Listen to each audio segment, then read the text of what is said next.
Hello, hello, hello, hello, everybody. Hello.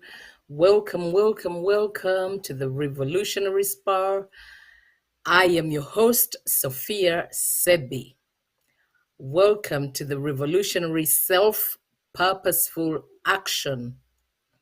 I am hoping you're well and you will learn one thing or two, and vice versa. I'll hopefully learn a thing or two when we talk about how we're going to push our revolutionary change in Uganda. We must work on ourselves. We must be purposeful. We must also take action. What action are you taking? What is your purpose? Do you have one? Are you intentional in everything that you do? We try to be intentional, or we should be intentional, or we ought to be intentional when we do what we do. We need to have a vision. We need to be able to know the direction that we're going. But we also need to understand the history where we're coming from. It is important. It is very imperative. As you all know, this is UNN Live.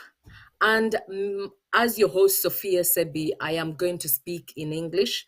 And my reason for that, I am being purposeful to speak in English because I want every Ugandan to be able to understand the message, to be able to take in the message. And hopefully, those of you who cannot speak English or who don't understand what I'm saying, you have a friend, a neighbor, someone who's active in the revolutionary change of Uganda to help you interpret or translate what it is that I am saying.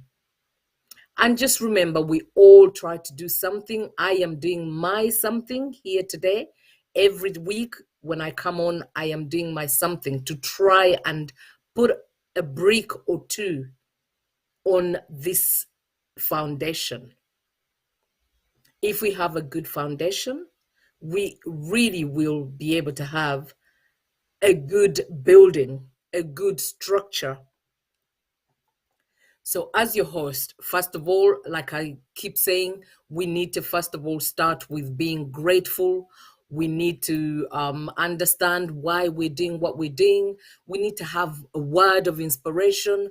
We need to be able to understand our purpose, our reasons. And so I start off by saying that welcome, welcome, welcome, everybody. Greetings to you all.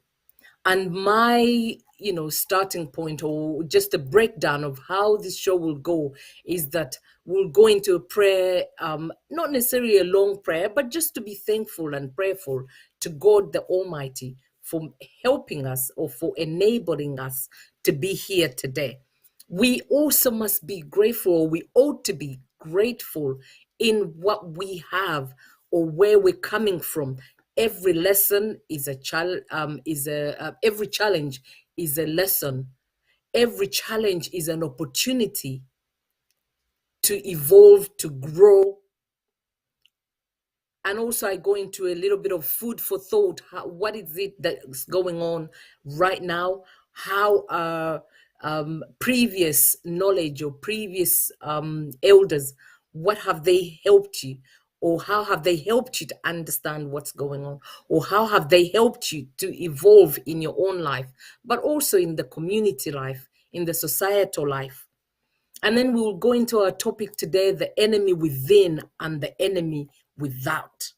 Both of them play a role. When I say enemy within, what do I mean? Enemy within are those thoughts and processes and things that go on inside of you that help you to shape your experiences, to shape how you respond to circumstances. And the enemy without are those external forces that drive your action. How do the things that go on around you or outside of yourself impact on your action, impact on your vision, impact on your revolution, your understanding of the revolution? How do we move forward by learning from history, from experiences that we have gone through, to help us shape our actions in terms of how we proceed with the revolution. So, our topic today, the enemy within and the enemy without, both equally play a role. So, as I start off with the whole point, as I start off, hello, brothers and sisters, welcome to the revolution. As I start off through our presentation today, or my presentation today, as I start off, I just want to welcome you all once again, and I'm hoping that you are well. I am hoping that Almighty is keeping you well. We are here, like I say, we're here for growth, evolution, and therefore it is important to acknowledge those we grow with. When I say those, I mean us, you, me, the elders, the previous, past, and present. Every one of us is valuable. My message is always about every one of us is valuable. Therefore, we need that Ubuntu, that collectivism. I extend my gratitude first to the Almighty, of course, for enabling us to come together as always, that we're healthy. And those who are not healthy, we pray that they will be. And it's all in the mindset, really. The mindset is always impacting on our physical, spiritual, and emotional well-being. Special thanks to all those that came before us, the elders present and past, my colleagues at UNN Live TV, known and unknown, but especially those giving your time all the time. Without ceasing, you always give your time. Those behind the scenes, always willing, all UNNians, for trusting and believing in UNN TV's vision and the UFCC vision, the Uganda Federal Consultative Council's vision. All those who continue to contribute to the Ugandan revolution, be it emotionally, practically, financially, or otherwise, you are all important in building the blocks of a firm foundation.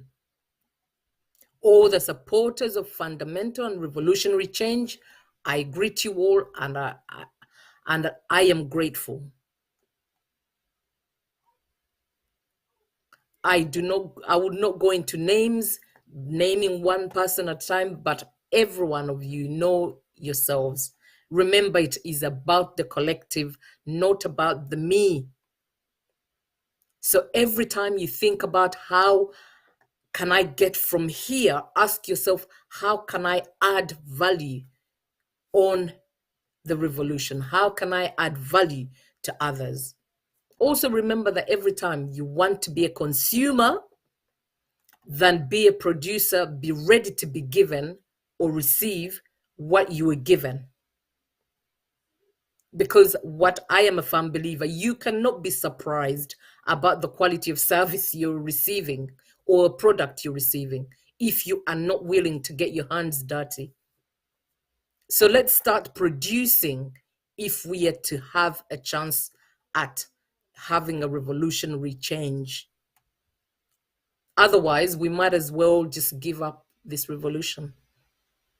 So as you sit on UNN Live on this show today and enjoy the programs brought to you daily, ask yourself, what have I contributed to the cause? If not, how am I going to do it?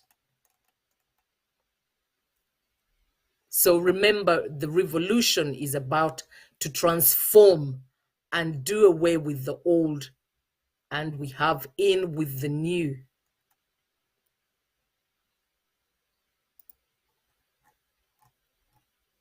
I hope that that sinks in. Revolution is not about the same old thing. It's not about business as usual. It is about transformation, transform. You transfigure, you transform from the old self to the new self. How do you transform from the old self? You transform by not doing exactly the same things you did yesterday, the day before, last year.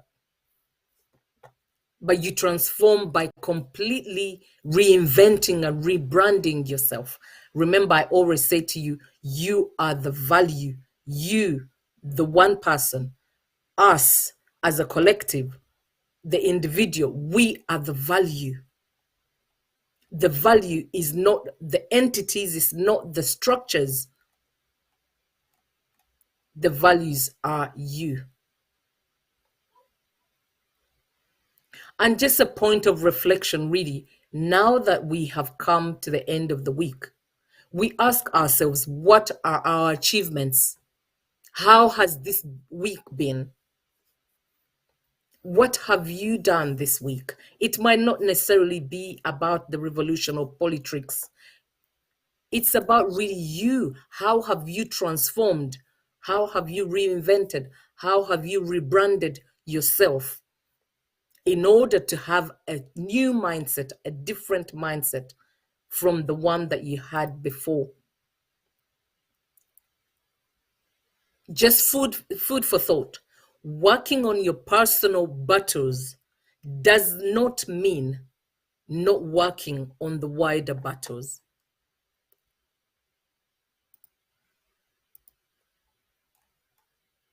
What do I mean by that? It does not mean that if you are working towards gaining wealth or working towards accumulating some material or having material possessions or working around improving your home environment does not mean you neglect the community around you. Because how are you going to keep your home, your environment in the little space of the micro thinking into the wider? How are you going to maintain that if the things around you are not okay? And when I say things around you, I mean the community, the leadership around you, the hospitals around you, the charity around you, giving back to society.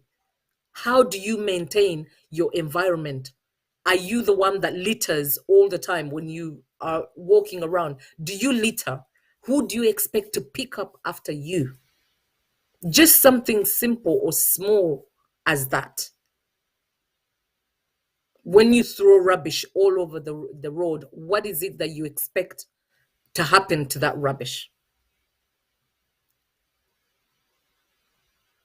When sometimes you go in line to get a service and you jump the queue, what do you expect will happen to everybody else? If everybody else was jumping the queue, what would happen?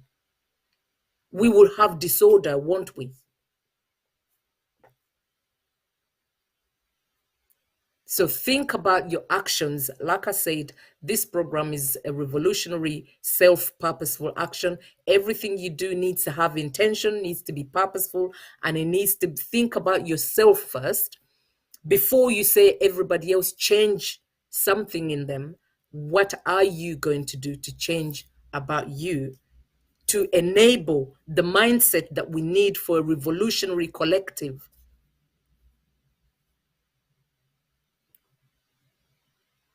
How have you planned for your life? Don't ask for planning from everybody else, but how about you? Anyway, the end of the week, as we know it, it signifies we have done away with the previous week. We're trying to see way forward, have new beginnings. How do we have new beginnings? How do we look forward? We have a looking forward to new beginnings. How do we do that? How do we plan? Do we write about our achievements from before? Because if you don't acknowledge what you've done before, most cases, the week ahead is going to be quite difficult to go through. So if you have challenges and you haphazardly going forward with the week, not writing down your goals, not having a vision, it is going to be challenging. Just like we saw when we went through the campaigns, we went through the wanting to get on on the throne, wanting, without having a plan, without seeing, looking back at how others have done before, what things need changing, what are the mistakes that we have done we can learn from. As we saw what happened, we truly did not have a plan because of the lack of planning, lack of writing down our goals, lack of being explicit about where we want to go, what sort of nation or community we want to have. We failed to realize the goal, which was being changing power, changing leadership, more so about changing leadership rather than power. And that is what makes us fail all the time, because culturally we are not a people that plan ahead. It's about one day at a time. You get the money, put it in your stomach, one day at a time. It has nothing to do with planning. When we don't plan, when we have no vision of, what is the country's goal, to ensure that the hospitals will not be the same as the previous year, the roads will not be the same. We plan for, we don't necessarily have a plan. Maybe others have a plan, like we see, the whole Bahima dynasty. There's a whole plan of what they want to achieve, but what do we want to achieve? That is what we call, being purposeful action. If you're here listening to me, it means you have a chance at doing things differently from what you did yesterday. Look at our life in a different perspective. We start afresh, start anew. So I thank the Almighty for new beginnings. I am grateful for you and this platform. I am grateful for wisdom that enables me to use knowledge intentionally and take action. Like I was saying, working on your personal battles does not mean not working on the wider battles.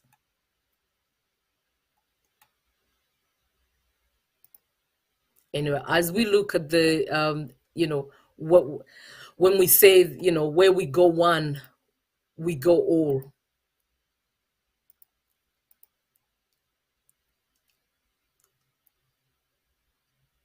Where we go one, we go all.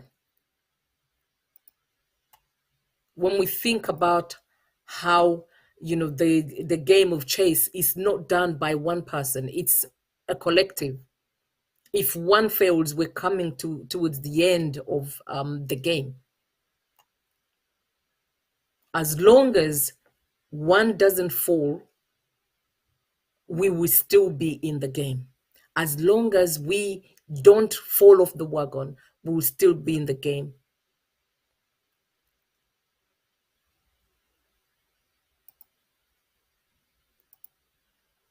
So as we move on, into our topic today. Before we move on to our topic today, actually, I want to look at the events of this week.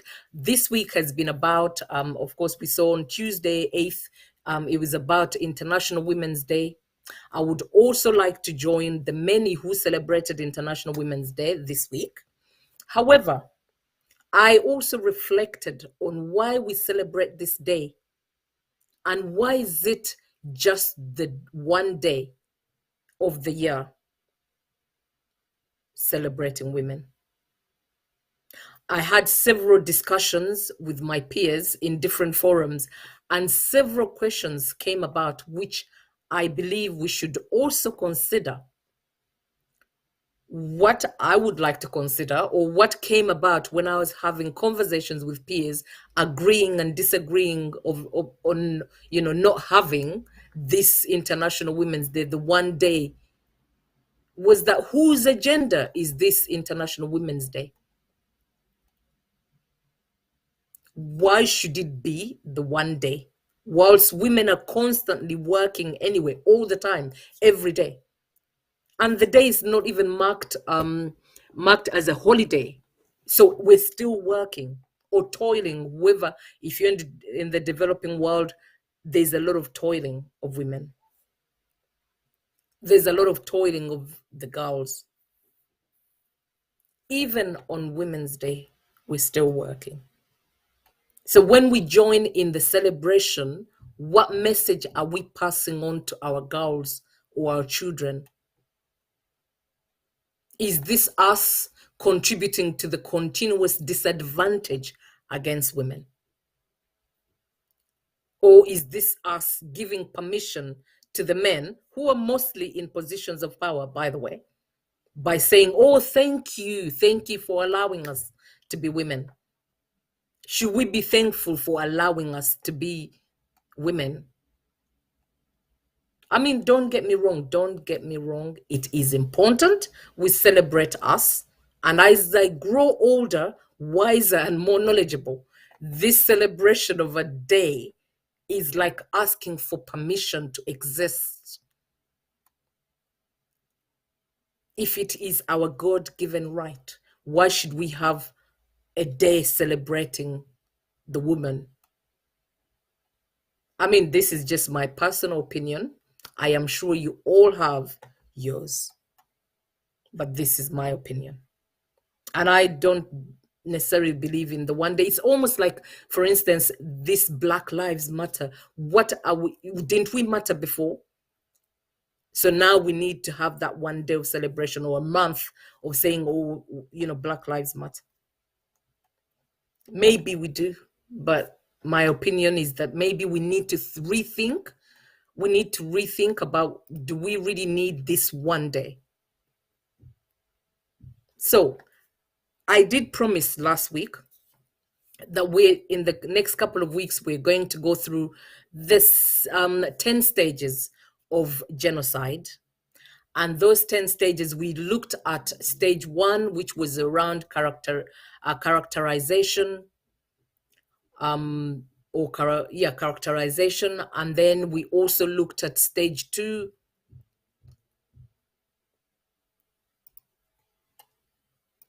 So we looked at the different stages of the genocide. We looked at classification. Sorry, stage 1 was classification. And then we looked at stage 2, which was symbolization.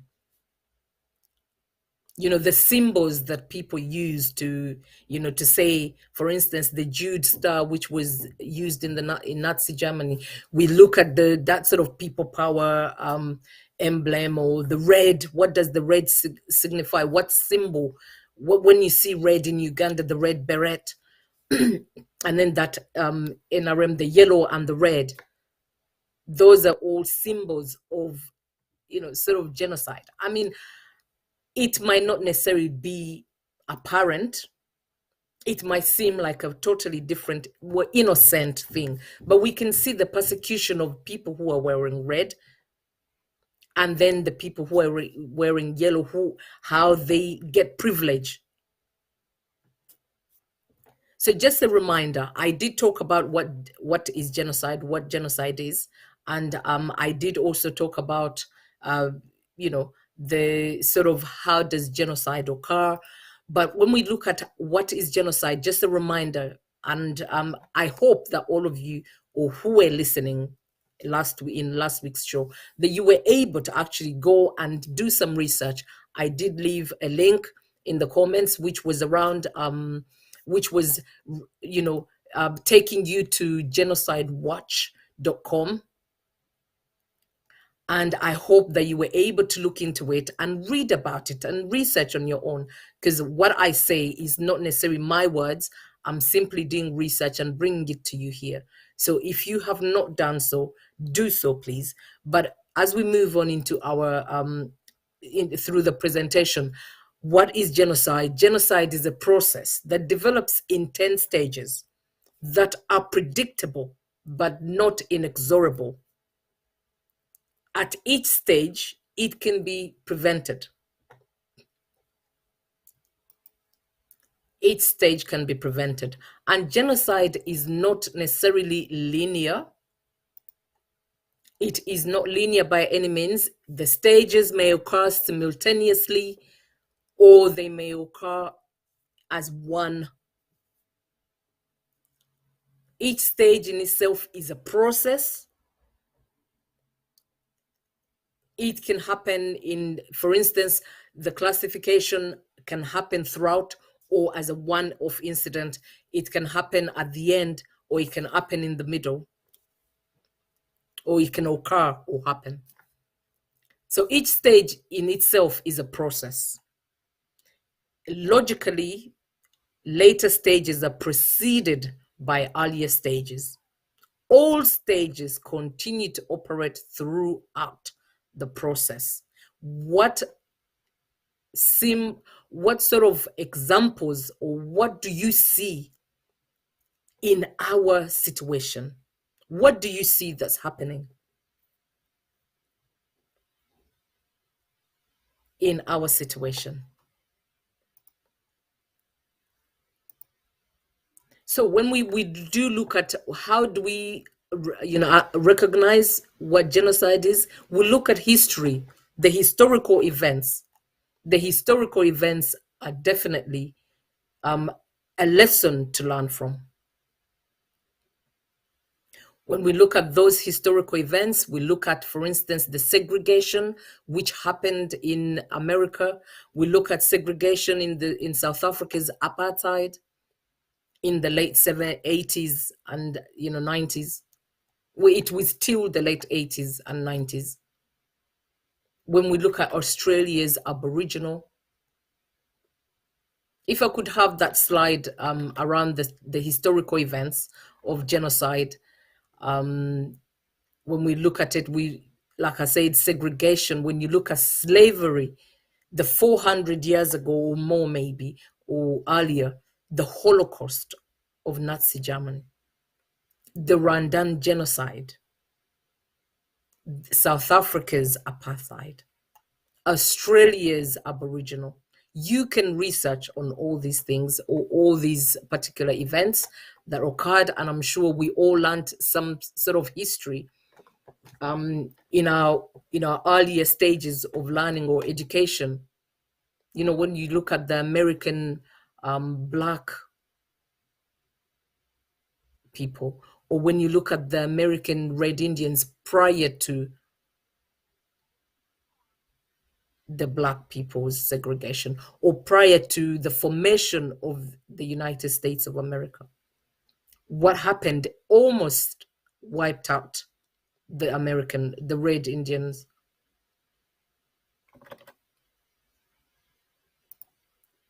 So when we look at the current sort of most recent or most current events in our own lives, when we look at the exploitation and trafficking,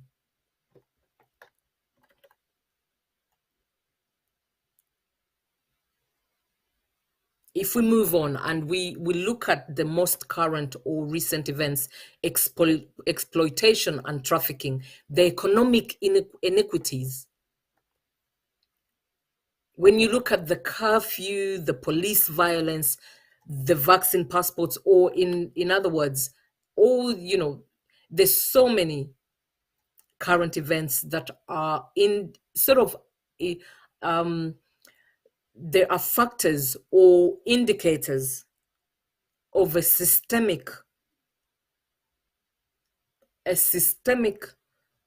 way in which indigenous Ugandans, for instance, are being penalized or are being discriminated against, or we are going into these really hard and troubling times. God forbid, hopefully it will never happen. But already we see different examples. We see where, the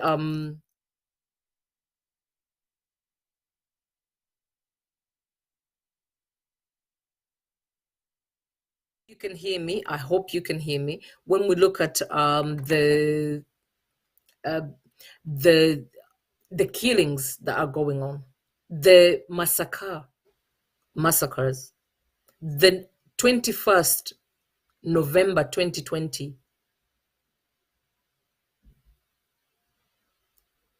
when we look at the drones,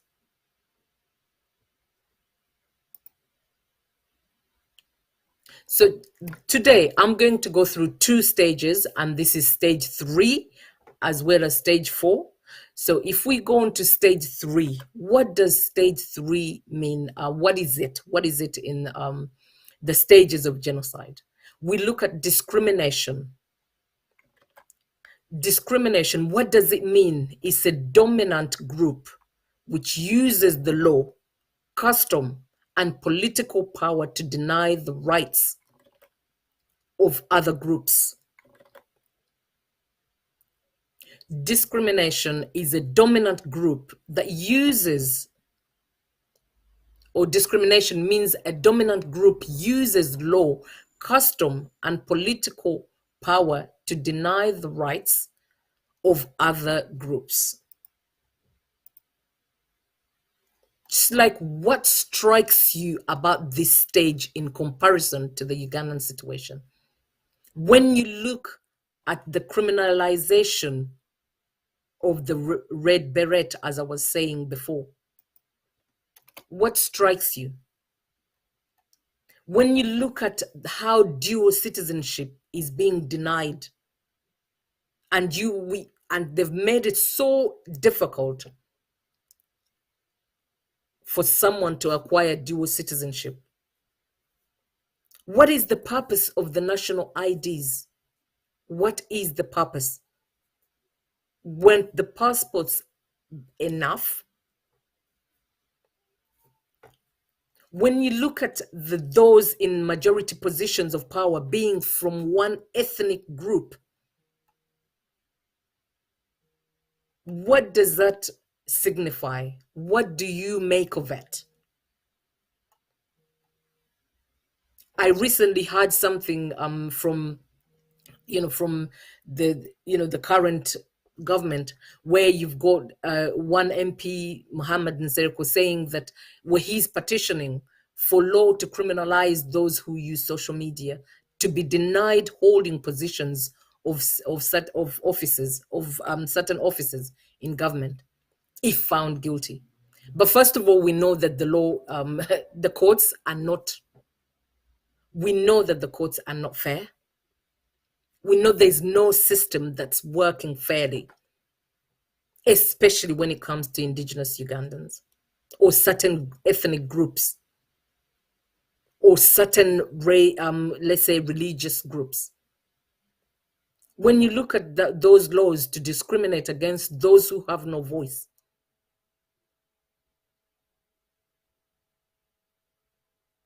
what do you think will happen to, for instance, the NUP MPs who are mostly using social media? What will happen? So discrimination can be a lot. I mean, we know the disability. We know kids are not allowed to maybe, like when you look at the education system, we know what happened during the lockdown, that the children of the rich or the elites continued to go into schools. They were able to actually receive education, whilst those who were poor and marginalized did not have a chance. They did not receive an education for about how long? They did not receive an education for about 2 years. And this is going to go into the history books, that Ugandan schools did not, well, they closed them, but that is the majority. That's the narrative of just the majority. How about those who went to school? They continued to go to school throughout the lockdown, whilst those who were poor did not get an education for over 2 years. And then you have, it's almost like the deserving and undeserving. When you look at employment, how does employment, how does it come about? When you look at employment,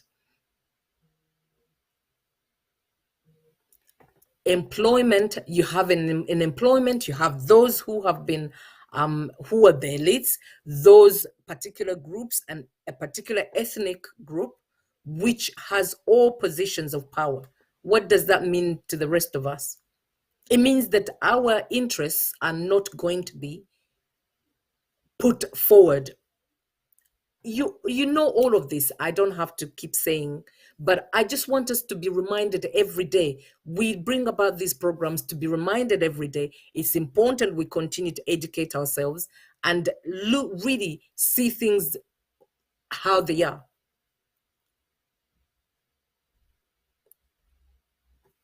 You know, some certain ethnic groups are hired, others are not hired, despite the same education, or even the less privileged group having more education or more skills to do the job. The job is given to someone else who is of a certain ethnic group. That is going on in Uganda. We've seen that all throughout. Someone from the West going to the North, as if the North doesn't have qualified people and skilled people to actually do the job. And when the job is done, it's actually done really badly. The job is done really badly. How is it done really badly? Because you can see it in the environment. Look at the roads, look at our financial situation, look at the schools, look at the social care system. Is non-existent. We rely on charity the majority of the time, on funding from the neo-colonialists. We are reliant on that funding. Look at the job creation, it's non-existent. Instead, you're having the indigenous people just going away,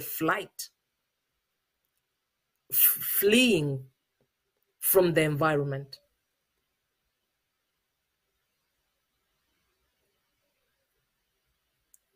It's almost they're saying to us, oh, no, no, no, we don't hire people like you.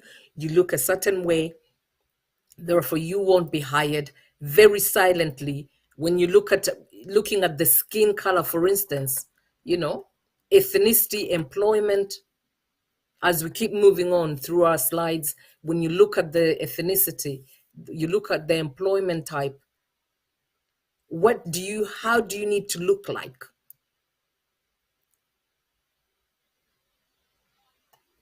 Of course, discrimination comes into different forms, but in our instance, you look at these two women who one is privileged, one will not be privileged because they're darker, because they don't have a certain nose, because they don't have certain features.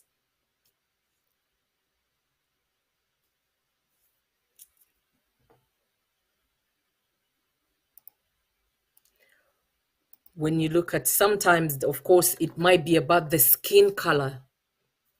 Discrimination might be about skin color, where one is lighter and one is darker. So they will employ someone who's, as if being lighter gives you privilege over someone who's dark skinned. Again, we're talking about stage 3 of genocide. It starts with, there's discrimination. Discrimination can entail ethnicity, it can entail employment, the customs. When you think about how, the issue is always about Baganda. When you look at the issue of federalism, every time it's brought up, it's around, oh, Baganda this, Baganda that. Why is it that one ethnic group or one tribe is being you know sort of you know uh, picked out of all the tribes that we have? I mean, I know that others are less disadvantaged, yes, I know, but then it's almost like there's this competition between one particular tribe and the other. Everything is being done in the central region.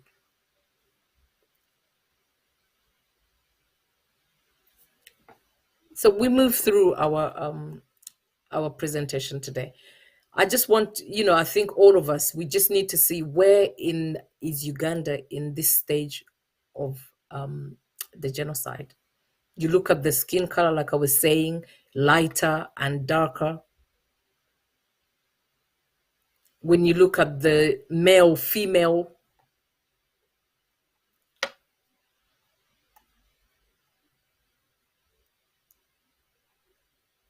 it is a lot to take in, and it's a lot, but we cannot ignore it. And I'll just move through our stage 4 of genocide. Stage 4 is about dehumanization.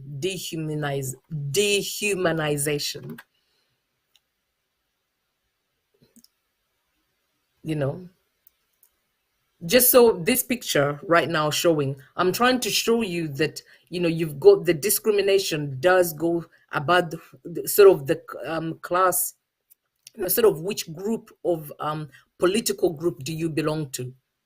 If you belong to this particular one on with the yellow, you are privileged over someone who's wearing red. All of these are signs of what's happening. And we know clearly that the ones who are in the red have really suffered. When you associate yourself with the red, you're associating yourself with, you're almost giving yourself a death sentence just because you do not agree with what the yellows say. You know all of this. I'll move along, I'll move through it as we go on to our next slide. When we think about, just a reminder for all of us all, even if you don't see the war against humanity, or in our case about the Ugandan situation, it does not mean it does not exist. Even if that you are well and you're either in the diaspora or you're in your picket fenced lovely mansion, it does not, and you don't see it, and you're exposing yourself, of course, to nicer things. You have television, you have all of those things. You don't grime every day. You don't walk on the roads with potholes. You don't get water splashed over you when you're walking on the road. Even if that is not happening to you, it does not mean that things are not happening. It does not mean that what is the reality of the majority of the Ugandans are facing, it does not mean it doesn't exist.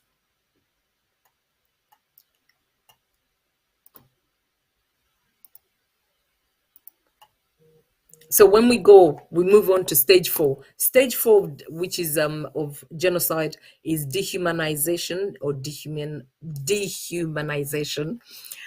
It's about one group which denies the humanity of the other group. So members of it are equated with animals, vermin or insects or diseases. Dehumanization overcomes the normal human revulsion against murder. I want you to think about the incidences where you could hear people in positions of power calling the majority pigs.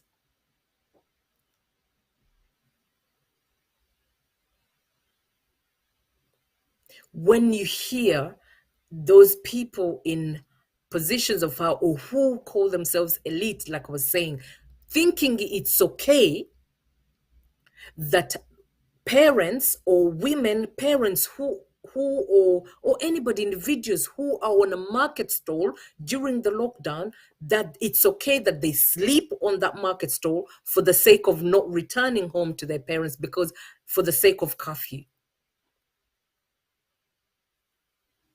So which means they have denied their children having a parent, a carer who's there to cook for them every day. And they think it's okay to say, you know what, it's okay, you can sleep on the market stall for the sake of the curfew, so you don't get into trouble. Trouble with who? The laws have been created by those in positions of power. These laws are for them, they're not for the majority or for those who are disadvantaged. When you look at the certain videos I've seen doing the rounds on social media, I remember, where you've had an elderly woman being beaten like a cow by a police officer, younger, who could be her son. Those are all incidences of dehumanization. You cannot say it is okay, truly, that you beat a grown man with his own family in front of his wife or in front of his children and think that he will have the respect that he deserves when he comes home because he's the leader of the home. What will happen? What is the mentalization of the woman, of the child who sees the husband or who sees the father being beaten like that? What is the mentalization of a grandchild seeing the grandmother being hit? What is the picture or the modeling, role modeling you're giving to a young girl or female who you have denied their mother to return home to care for them, but instead, because there's this law called a curfew,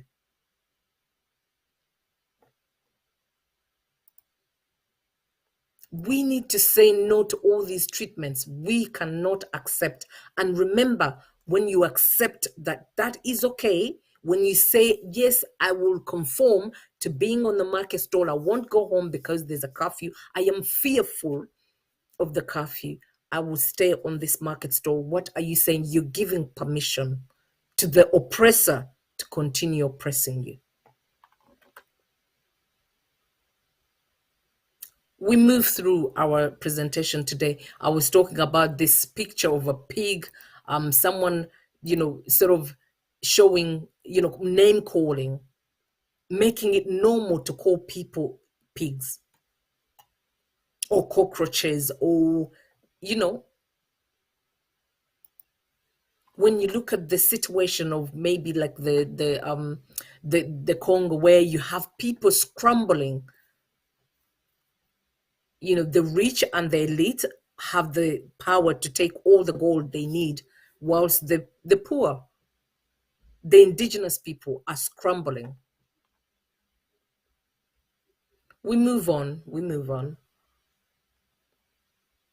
What does that picture, what does it really signify to our young who are coming up? What is the impact on our self-esteem of our children and our children's children when they see such images?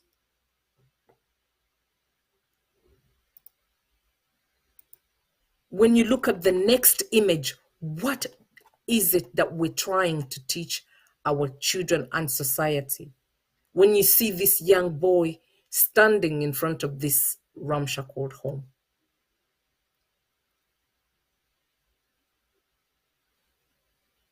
we move on to our next slide. When you look at this young boy standing in front of this home,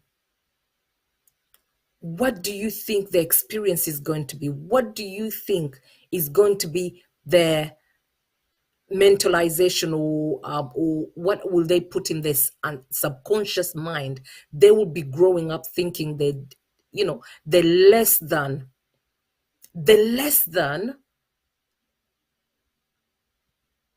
and they deserve this. They don't deserve the mansion. They don't deserve really good standard homes. We have all the riches, all the natural resources, but we're saying it's okay to our children, that it's okay to live in such a home. When you look at the education system, when we move on to our next slide, you're looking at the education system. You have some of the children in Uganda on the floor eating their breakfast out of their hand, yet you've got these other children who are looking like thriving, happy. But look at the faces of the children on the left, what are they thinking? Having their breakfast out of their hand, sitting on the floor to just have, sitting on the floor is not necessarily a wrong thing. It is not, because some cultures it's okay to sit on the floor. That is not the point, but the environment in which they're sitting in. Why is it okay when some children looking healthy and some children looking malnourished? But we're supposed to have all the food and nutrients that a human being needs in our land. We are a throwaway society. You eat, you cook so much more, and it's all thrown away. But when you look at other people who are going hungry every night, or rummaging, the bins, I mean the dustbins, rummaging through food to survive.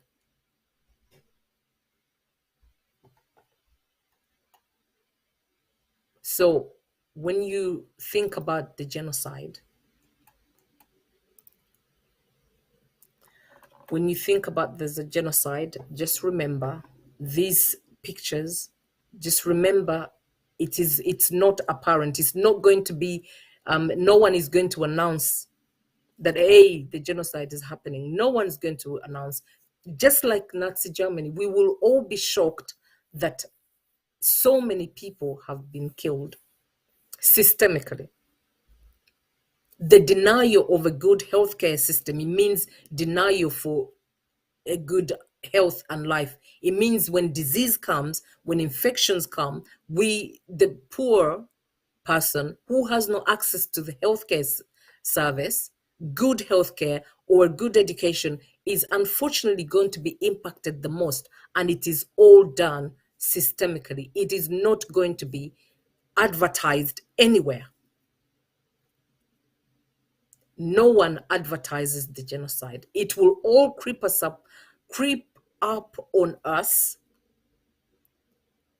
And if you have not done your part, you will be wondering, why didn't I see it? Why didn't I know it? The signs are in your community. They are next to you. They are on the roadside. They are in the health hospitals. They in the lack of education, the lack of roads, in the lack of infrastructure, in the lack of employment. All the signs are there.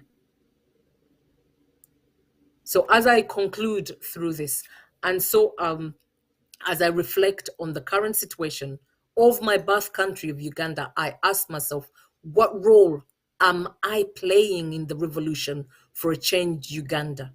How do I ought to effect change from the diaspora?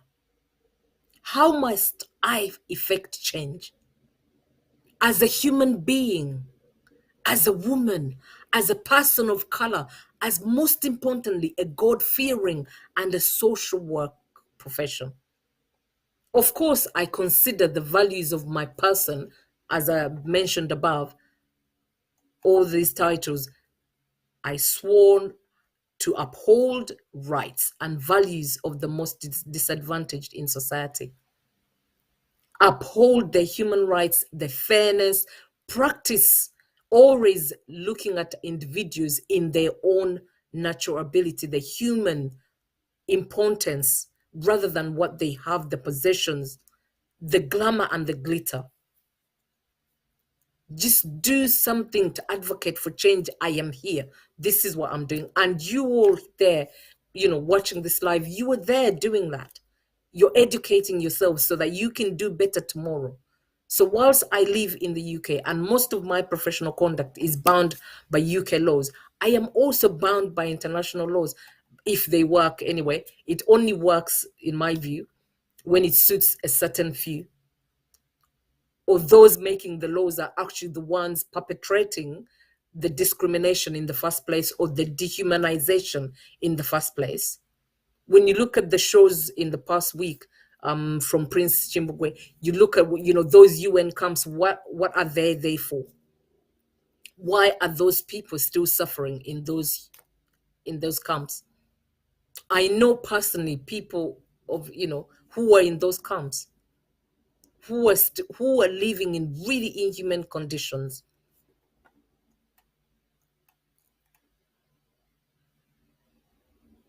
But they too deserve better. So we have to have a collective, and just to be resolute in terms of what we do. We cannot fall off the wagon. You cannot fall off because of having feelings. Someone offended you, something happened, a circumstance happened.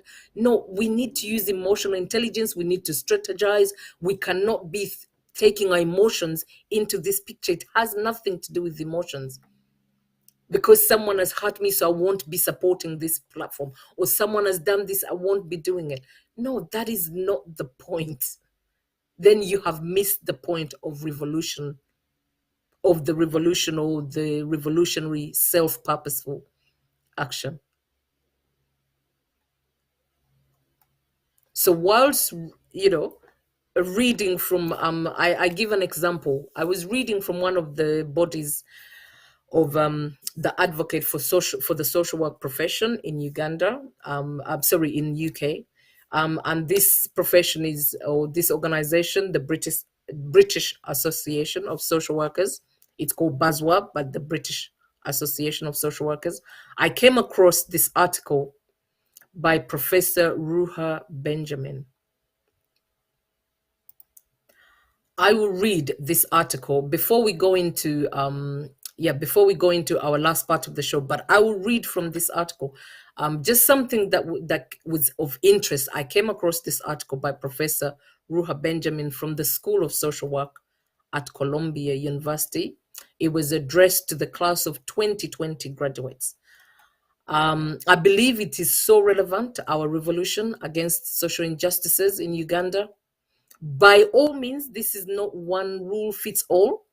I just believe it is somewhat another perspective or view about what each one of us ought to consider in reflecting on what we can do, if not already. This can be built in our professional, our personal capacity to join in the revolution, because being silent, doing nothing is not an option. So anyway, this is the article as I reflected on it, which I hope, can shed some light on how we can effect change in our own personal lives. We reflect on those groups of disadvantaged, marginalized, and oppressed in Uganda society today, particularly the majority who are sacrificed to wallow in poverty, whilst the minority, individualistic and greedy in positions of power, enjoy the piece of cake, which can no longer be accepted as business as usual.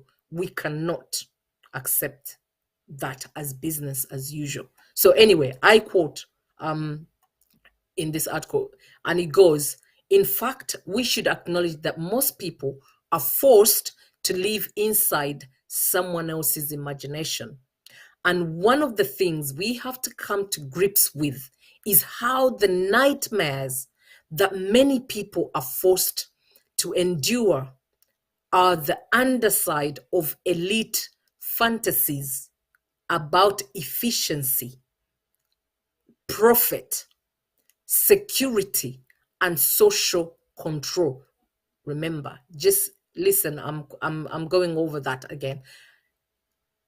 What we are living in, the Uganda situation of the majority living in this poverty, this is because of the idea, someone else's idea or imagination, the idea of the elite or the fantasies of these elite people. This is their way of the fantasies of efficiency, of profit, of security and social control. Racism, among other axes or axes of domination, helps produce this fragmented imagination, misery for some and monopoly for others.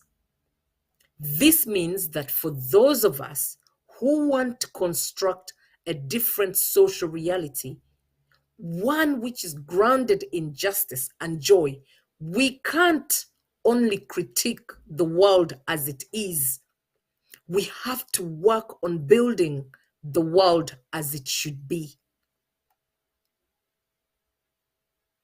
This is social work. That said, I know this is a lot to ask. The more we understand how oppression is perpetuated, the more overwhelming it feels, as we each try to figure out what part we can play. But I want to suggest that precisely because of the many ways that inequity takes shape in our laws and policies, in our norms and practices, institutionally and interpersonally, this means that no matter what context we are working in, we can find ways to work against injustice and work for solidarity. In the process, we can draw upon the example and insights of so many people who did this work before us, like the incomparable James Baldwin, who said, "I can't be a pessimist because I am alive." To be a pessimist means that you have agreed the human life is an academic matter. So I am forced to believe that we can survive whatever we must survive. Unlike the brilliant Audre Lorde, who wrote in her cancer journals, "I have found that battling despair does not mean closing my eyes to the enormity of the tasks of effecting change, nor ignoring the strength that the barbarity of the forces aligned against us. It means teaching, surviving, and fighting with the most important resource I have, myself, and taking joy in the battle." Anyway, she goes on to say, "It means for me recognizing the enemy outside and the enemy within, and knowing that my work is part of a continuum of women's work or continuum of women's work of reclaiming this earth and our power, and knowing that this work did not begin with my birth, nor will it end with my death. Drawing upon this ancestral wisdom, Baldwin, Lord, and so many others, every single one of us has a role in envisioning and building a more just and joyful society than the one we currently inhabit." And she goes on anyway to say, it's if this pandemic or if this virus has taught us anything, is that something that is invisible can be deadly. I go back to the point of where I'm saying, just because you do not see the genocide, or you can't see the signs, you can't see there's no war, it does not mean that there's no war going on. War does not mean, or genocide does not mean, barbaric sort of machetes and guns and all of those. It does not necessarily mean that. But anyway, this, I quote again, "This also means that seemingly small things, small decisions, small actions can have exponential effects in the other direction, which affirms life and invigorating society." And this was written on May 21st, 2020. So I'm doing my small things. Are you? That's my question to you. Remember, no one can make you inferior without your consent. As Eleanor Roosevelt said, no one can make you inferior without your consent. So I wish you a safe, peaceful, and blessed week. We will win, come what may. We just need to believe in ourselves, and that what we're doing, the small action you're doing, will give us results. You don't build a house with one whole brick, it's bit by bit. You do not build a puzzle with the whole, you have different little pieces of that puzzle. We just need to believe in ourselves that we have the same abilities, or even bigger than those who came before us. We need to have that self-belief because no one can make you inferior, I say it again, without your consent, meaning without your permission. So if we give permission for these atrocities to go on, if we don't stand up, we're giving permission. If we don't come and stand against these injustices, we're giving permission. If you don't say anything, if you stand on the sidelines, you're giving permission. But ultimately, we need to plan. Planning is everything in what we need to do. Hence why you see UFCC, hence UNN Live, where you were watching right now, hence the Revolutionary Spa program, or all the other programs, Get Off the Hook, this and that, the Tower, you know, Kuno Kwe Kwafe, all those programs, there's a purpose, there's a reason why they're there, to teach us, educate us, and many, many more other programs which are not part of UNN. And every one of you individually doing something out there, preparing and planning. We're planning for ourselves for revolutionary Uganda when we lead our nation into prosperity. We must do the groundwork, the foundation. And that is, I remind you, acquiring knowledge, educating ourselves, our spiritual growth, for being in alignment with our Creator, our inner selves, emotional intelligence, our practical, by taking small steps, action, no matter how small. I leave you with this poem, and I dedicate it particularly to you, strong Black Ugandan women working in the diaspora and at home, hanging there. Together we can and we will. Love and peace. Good evening to you all.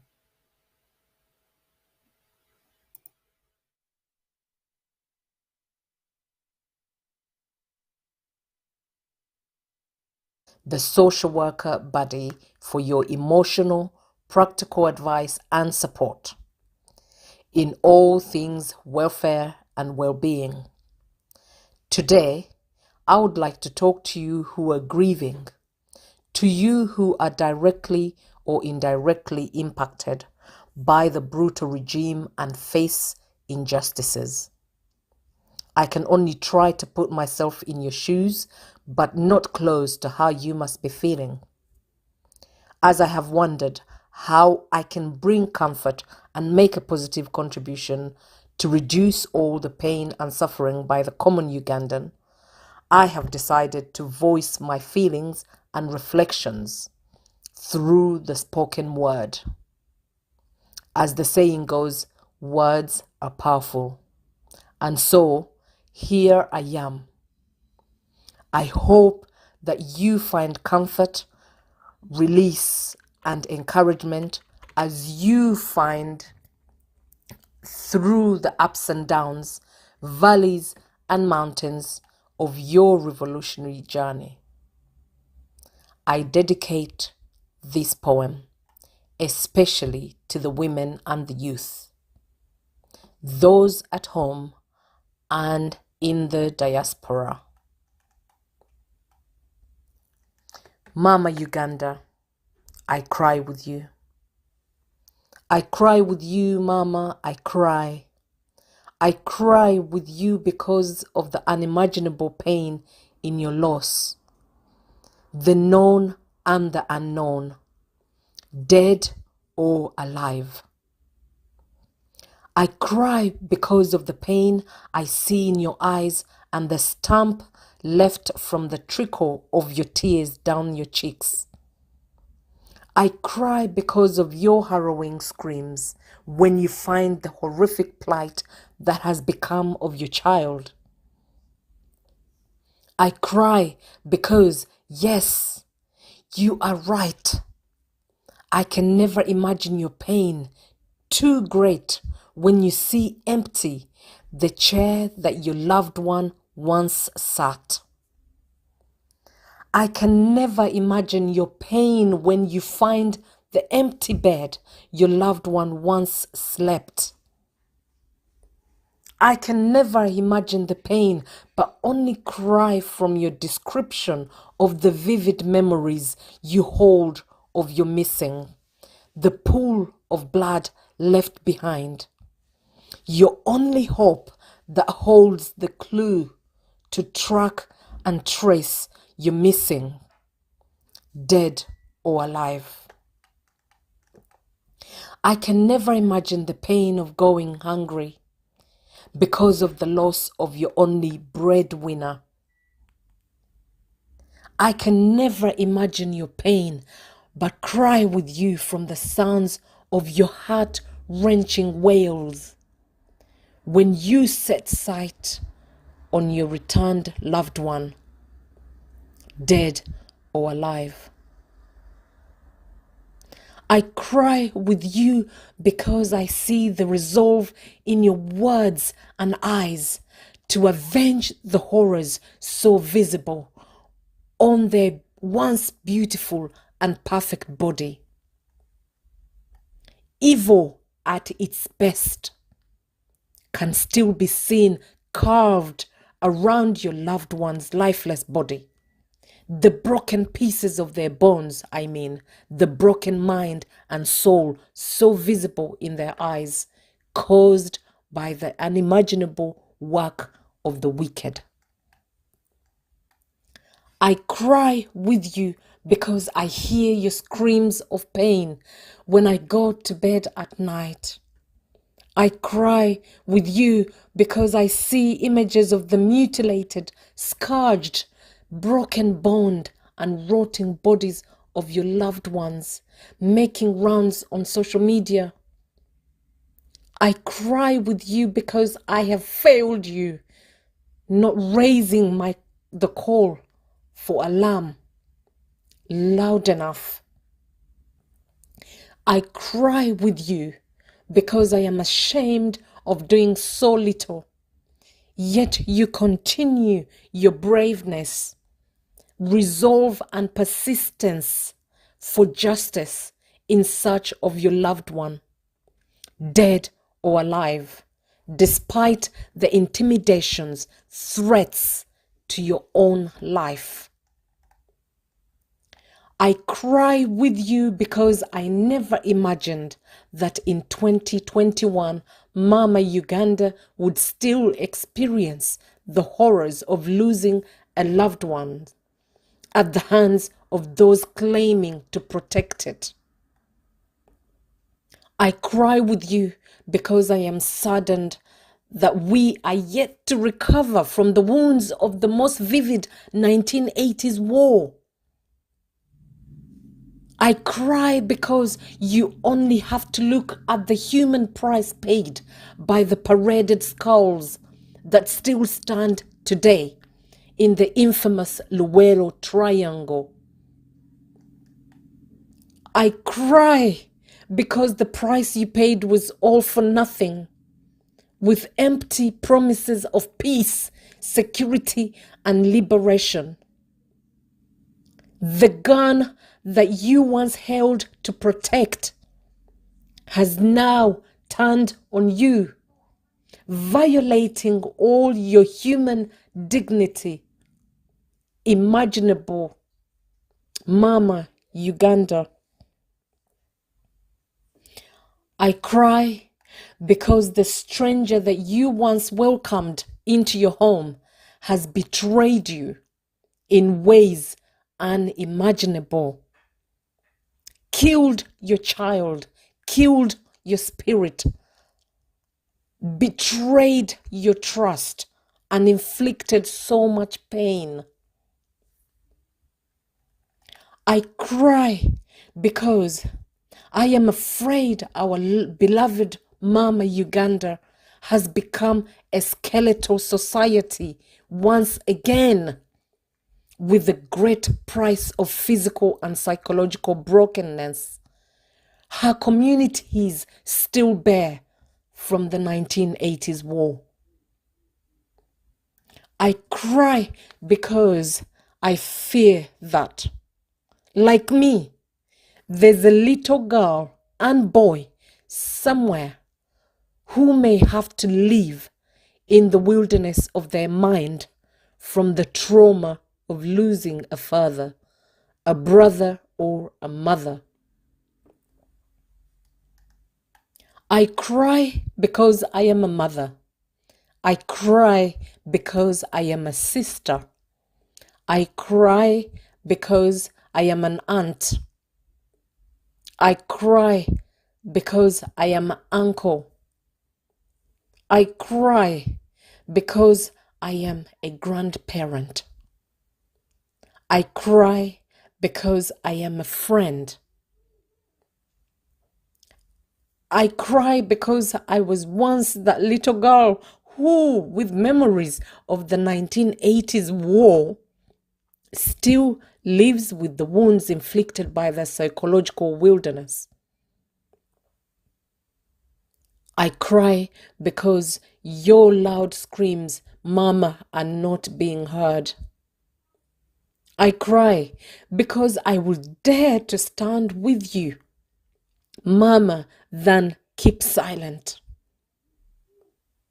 I cry because I dare to expose the evil that lies beneath Uganda's perceived freedom, peace, and glamour of the colonialist Pearl of Africa.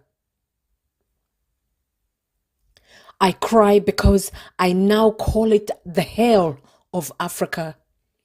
Beneath the dusty streets, silent villages, and picket-fenced mansions lies dungeons, house of horrors, torture chambers, which are ripping the heart of Mama Uganda's humanity. I cry because I promise you, Mama, I will continue to speak up and speak out. I cry with you, Mama, because I am a human being. I cry with you, Mama Uganda, because for just humanity's sake.